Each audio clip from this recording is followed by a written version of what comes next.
खुलुमबाय। गोजोन फुंबिलिनि गासिबो बड'लेण्ड बुब्लिनि अनसायगिरिफोरखौ बरायग्रोबाय।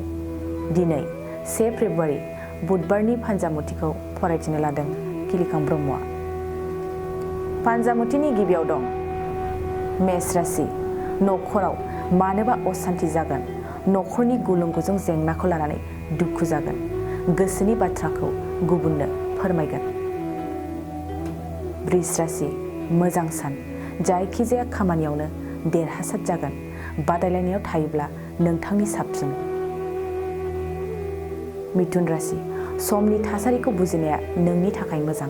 मोजां खामानि मावनो लाब्लाबो गाज्रियासो नुजागोन। कर्कट राशि। फालांगि बिथिङाव साबसिन सम। जायखिजाया फालांगियावनो मुलाम्फा जागोन। न'खराव आय फैगोन। सिंह राशि।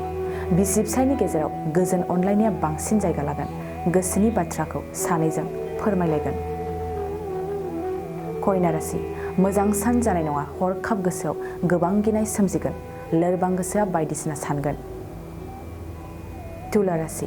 देहायाव बेमार आजार नुजाथिगोन। देहानि बेमारखौ लानानै जिंगासिगोन। देहानि फारसे सांग्रां जानाया नोंथांनि मोजां।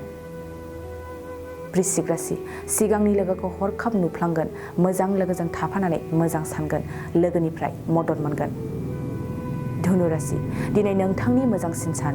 सोरबा अनजालिखौ मोजां मोनखुमागोन। गोसोनि खुसिखौ लाथ्रनो हायै बायदि जागोन। मकर राशि। गावखौनो सांग्रां खालामगोन। जायखिजाया खामानि मावनायनि सिगां सानग्रोगोन। नाजायोब्ला जाफुंसारनायनि मिजिं दं। कुम्भ राशि।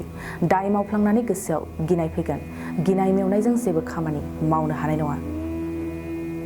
मीन राशि। गोसोनि गोहो बोलोजों गोख्रै खामानि मावनो हागोन। जाथावै खामानिखौबो बोलोजों मावगोन। साननाया दाजाबथा जागोन। दिनै सानसेनि राशि फरायथिनायाबो एसेनोसै। आसा खालामो नोंथांनि दिनैनि साना मोजाङै मोजां थांगोन। बेखौ बड'लेण्ड बुब्लि न'खरनिफ्राय मिजिंथिबाय। गोजोन्थों।